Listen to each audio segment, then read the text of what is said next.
जो कॉन्ट्रैक्ट होता है between a module supplier and a purchaser, hmm.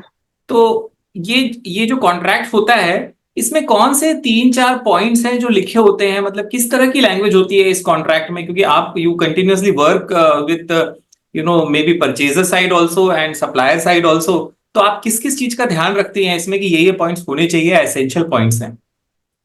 So when you are talking for projects of say less than 5 megawatts, जी। जहाँ requirement 5 megawatt से कम होती है, तो उसमें हम सिंपल जैसे एक परचेज एंड सेल्स का अग्रीमेंट होता है, उसके ही क्राइटेरिया आते हैं। इंश्योरेंस कवर होता है, उसमें वारंटी आती है, फिर मेथड ऑफ ट्रांसपोर्टेशन आता है विद इन इनलैंड, अगर विद इन द कंट्री है तो जो 5 मेगावाट तक तो with in the country he purchase होता है। तो फिर इंट्रोडक्शन ऑफ द पार्टीज आती है, रिप्रेजेंटेशन एंड वारंटीज आती है कि the parties are capable of transacting, and payment securities क्या होंगी। सामने वाला 5 मेगावाट में पेमेंट सिक्योरिटी की ऐसा जरूरत नहीं पड़ती है, वो अपफ्रंट पे करते हैं और ये मैन्युफैक्चर कर देते हैं। So all of those things are covered कि किस तरह से पेमेंट होगा, कोई क्रेडिट लिमिट होगी कि नहीं। So this is for until 5 megawatt. When you go 5 and above, 10, 20, 50, 100 megawatt, तो उसके कॉन्ट्रैक्ट्स बहुत ही कॉम्प्लेक्स होते हैं।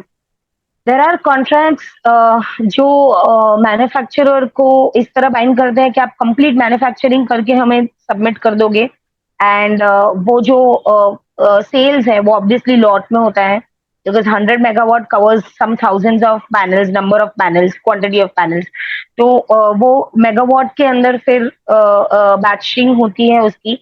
5 मेगावाट की बैचिंग होती है, 3 मेगावाट की बैचिंग होती है।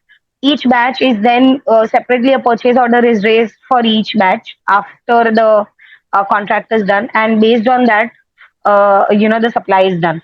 तो सप्लाई में एक इम्पॉर्टेंट फैक्टर हो जाता है, टाइमिंग बहुत इंपॉर्टेंट फैक्टर हो जाता है, क्योंकि सबके ही फॉरवर्ड कमिटमेंट्स होते हैं, या तो पीपीए साइन किया हुआ होता है, या तो कोई गवर्नमेंट का टेंडर साइन किया होता है जिसके अंदर इस तरह के ऑब्लिगेशंस की जरूरत होती है। So delay is not something which is appreciated.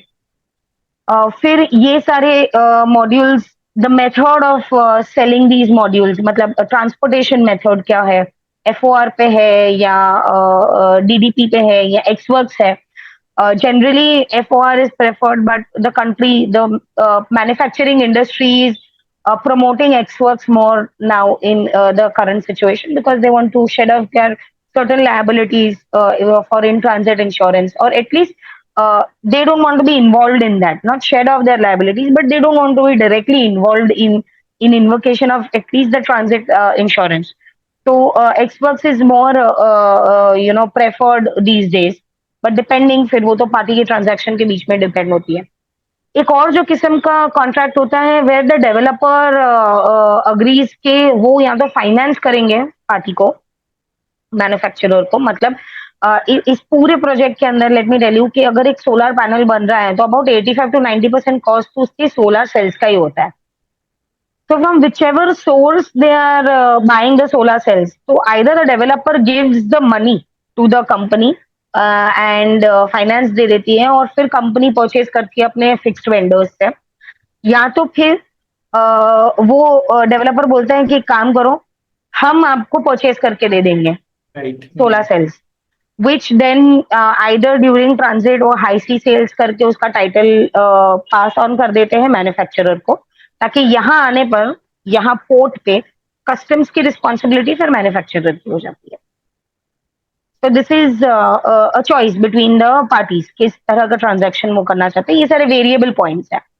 The standard points, if I have to think of, is delivery के standard points होते हैं, delay liquidated damages क्या होने चाहिए वो standard points होते हैं, limitation liability कितनी limited होनी चाहिए, फिर प्रोडक्ट की क्वालिटी क्या होनी चाहिए, उसके टेक्निकल स्पेसिफिकेशंस क्या होने चाहिए। तो